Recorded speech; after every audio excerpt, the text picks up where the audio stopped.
سر آپ نے یہ جو فیصلہ اگر آپ کی نظر سے ابھی گزر چکا ہے, 15-16 پیجز کی ججمنٹ ہے جو اسلام آباد ہائی کورٹ کے سی جے نے لکھی ہے, کیا آپ کا انیشیل ریئیکشن تھا اس ججمنٹ کو دیکھ کے؟ کیا یہ اس کو ایک ریلیف سمجھا جائے for the P T I and for the P T I قیادت, یا پھر بس اٹ از جسٹ لائک اس میں کوئی ٹائم تھوڑا سا ان کو مل جائے گا, ادروائز جو کیس اسی حساب سے چلے گا جس حساب سے پروسیکیوشن چلانا چاہ رہی؟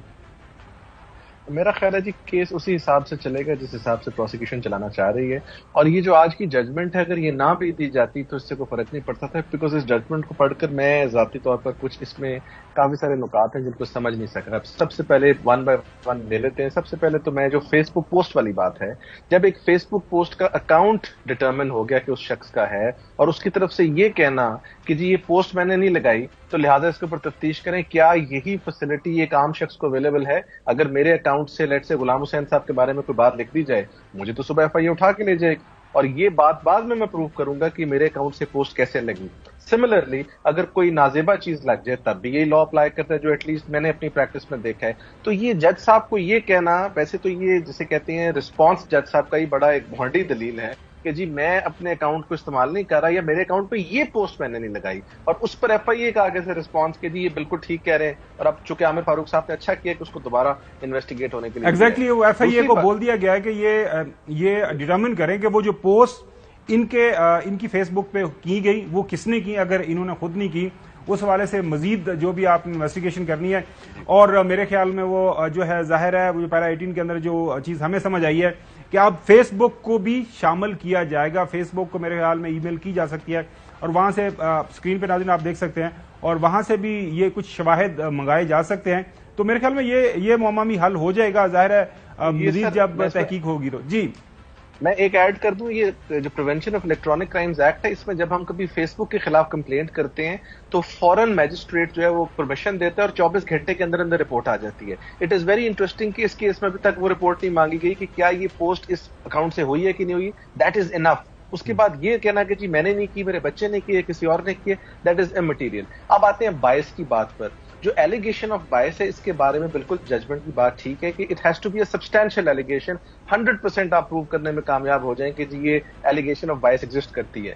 لیکن ڈیلی بیسس پر کیس کو ٹرانسفر کرنا it is not a very desirable action, یہ اتنی ڈیزائربل چیز نہیں سمجھ جاتی. اس حد تک ان کی بات درست ہے, بٹ یہاں پر جس طریقے سے اس ٹرائل کو چلایا جا رہا ہے میں ذاتی طور پر سمجھتا ہوں کہ اس کے اندر بہت سارے ایسے شواہد موجود تھے کہ اس کو ٹرانسفر کیا جا سکتا تھا. اس کے بعد جہاں تک گواہان کی بات ہے اس پر اگر نوٹس جاری کر دیا اور ساتھ ساتھ ججمنٹ کے اینڈ میں کہا جا رہا ہے کہ کل ہی حتمی دلائل بھی دیں اور اس پہلے جورسڈکشن کو بھی ڈیسائیڈ کریں, میرا خیال ہے جورسڈکشن والے پوائنٹ پر اسلام آباد ہائی کورٹ کو خود فیصلہ کرنا چاہیے تھا, کیونکہ آلریڈی یہ بات ایک دفعہ پہلے ان کے پاس آ چکی تھی. اب دوبارہ ان کو واپس بھیجنا, اگر جج صاحب فاضل جو ہیں دلاور صاحب ان کو سمجھ نہیں آ رہی تو یہ خود عامر فاروق صاحب کو ڈیسائیڈ کر لینا میری ذاتی نظر میں بہتر ہوتا ہے. آپ پھر سپریم کورٹ جائیں گے, ایک راؤنڈ آف لٹیگیشن دوبارہ شروع ہو جائے گا. سو اوور آل اچھا یہ تھوڑا سا سمجھائیے گا پنسوتا صاحب, یہ سی آر پی سی 193 جو ہے وہ میں دیکھ رہا تھا اس کو, اس پہ لکھا ہوا ہے کہ یہ امبارگو امپوز کر دیتا ہے جو ایک سیشنز کورٹ کے اوپر کے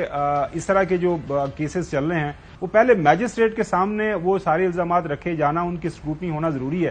تو یہ جو پہلا سٹیپ ہے اس کو کیوں کر اس کے اوپر عمل درآمد نہیں کیا جا رہا. اور بالکل آپ نے صحیح فرمایا کہ اگر یہی جج صاحب انہوں نے پہلے یہ آرگومنٹ نہیں مانا تو اب دوبارہ وہ یہ آرگومنٹ کیسے مانیں گے. تو یہ آرگومنٹ آپ کا بالکل صحیح ہے, جو اس کے اوپر سی جے صاحب کو فیصلہ کر دینا چاہیے تھا جو چیف جسٹس اسلام آباد ہائی کورٹ ہے. لیکن یہ بھی تھوڑا سا 193 بھی تھوڑا ایکسپلین کر دیجیے گا. جی 193 سی آر پی سی بیسکلی جب آپ کسی بھی کمپلینٹ کیس جو ہوتا ہے تو کمپلینٹ کیس میں اگر لیٹ سے سیشنز میں ٹرائل ہونا ہے تو وہ سب سے پہلے نیچے یا تو میجسٹریٹ کو یا کسی آفیسر کو بھی ڈیزگنیٹ کر سکتے ہیں ٹو کنڈکٹ دی انویسٹیگیشن. تو جو انیشل انویسٹیگیشن ہے وہ ایک میجسٹریٹ نے کرنی ہے, پر یہاں پر مطلب اس پر کوئی ایسی کوئی بندش نہیں ہے کہ وہ نہیں کر سکتے, لیکن ڈیزائربل یہی ہوتا ہے کہ وہ نیچے بھیجا جائے. جو آج کی سب سے امپورٹنٹ بات ہے نا جی, جس میں میں سمجھتا ہوں کہ جج صاحب کے خلاف ایکشن بڑا ضروری ہے, وہ یہ ہے کہ جس طرح جج صاحب اپنے کورٹ میں وکلا کو ٹریٹ کر رہے ہیں, ہم نے کبھی ہائی کورٹ میں یہ کام بھی ہوتے نہیں دیکھا, ہم نے کبھی سپریم کورٹ میں بھی ایسے نہیں دیکھا کہ وکیل کو اتنے سخت لہجے سے بات کی جائے. جج صاحب اپنی عدالت میں ایسے بیٹھتے ہیں کہ جیسے وکلا خدا نخواستہ ان کے ملازم ہے, اور جس طرح ان کو ٹریٹ کیا جاتا ہے اس کے اوپر آج اسلام آباد بار ایسوسی ایشن نے بڑا اسٹرانگ ایکشن بھی لیا. انہوں نے کہا ہے کہ ہم ان کی جب تک معافی نہیں مانگیں گے ہم ان کے یہاں پیش نہیں ہوں گے. میں سمجھتا ہوں یہ ان سب معاملات چلیں چودھری صاحب کو بھی شامل کرتے ہیں شامل گفتگو. چودھری صاحب آپ نے یہ ججمنٹ آپ کی نظر سے گزری, آپ نے اس کے جو مین جو نکات ہیں وہ ضرور پڑھ لیے ہوں گے, آپ کو کیا سمجھ آئی؟ آپ سوال بھی پوچھ سکتے ہیں پنسوتا صاحب سے. نہیں, پنسوٹا صاحب سے بالکل سوال کرنے ہیں. تو یہ کیا ہو کیا رہا ہے؟ یہ جیسے ہانکا ہو رہا ہے ایک آدمی کا, اور اس کو ہر حالت میں اس کے گلے میں رسا ڈالنا ہے, اس کو گرفتار کرنا ہے, اس کو سزا دینی ہے. They are hell bent. What is going on پنسوٹا صاحب؟ I totally agree with you ji, to the extent کہ جس طرح جج کا کانڈکٹ ہے, ہم ڈیلی ٹرائلز میں پیش ہوتے ہیں, اور جب یہ ایک کہا جاتا ہے نا کہ ایک عام آدمی کے ساتھ بھی یہ سلوک ہوتا ہے, تو میرا ہمیشہ آرگومنٹ یہ ہوتا ہے کہ ایک عام آدمی کا ٹرائل اور ایک پولیٹیکل ٹرائل پاکستان میں بہت ڈفرنٹ ہوتے ہیں, تو آپ ان کو کمپیئر نہیں کر سکتے. یہاں پر پرابلم یہ ہو رہی ہے کہ ایک جلدی نظر آ رہی ہے, ہیسٹ نظر آ رہی ہے, جو کہ آرٹیکل 10A جو ڈیو پروسیس ہمارا گارنٹی کرتا ہے. اچھا پنسوتا صاحب, بالکل آپ نے صحیح فرمایا. ایک جو پٹیشن اور ایکسیپٹ کی گئی ہے, میں اس کو ایک ریلیف سمجھتا ہوں, وہ یہ ہے کہ جو 4 گواہان کی ایک لسٹ پیش کی گئی پی ٹی آئی کی طرف سے, اس کو ڈسمس کر دیا محترم ہمایوں دلاور صاحب نے. اب یہ سیپریٹ پٹیشن تھی, اس کو ایکسیپٹ کیا گیا ہے, اور اگلے ہفتے کے لیے نوٹسز کر دیے گئے ہیں تمام کنسرن پارٹیز کو. تو وہ جب گواہان پیش جب تک نہیں ہوں گے, تو کیا یہ جو ججمنٹ کے اندر لکھا ہوا ہے کہ آپ یہ جو کیس کی ہیئرنگ بھی کنٹینیو کریں, آپ اس کو کنکلوڈ بھی کر سکتے ہیں, اور دوسری طرف گواہان کے اوپر بھی ایک آرگومنٹ مانگ لیا گیا ہے کہ جی کیوں نہیں ان کو پیش کرنے دیے جا رہے. تو یہ کوئی سمجھ نہیں آ رہی کہ یہ کیس کیسے کنکلوڈ ہوگا جب ایک ایکیوز کو اپنے حق کے اندر وہ گواہان جب تک پیش نہیں کرنے دیں گے. اور اسلام آباد ہائی کورٹ نے یہ مان بھی لیا ہے کہ یہ کچھ اس کے اوپر ہمیں بات سننی چاہیے.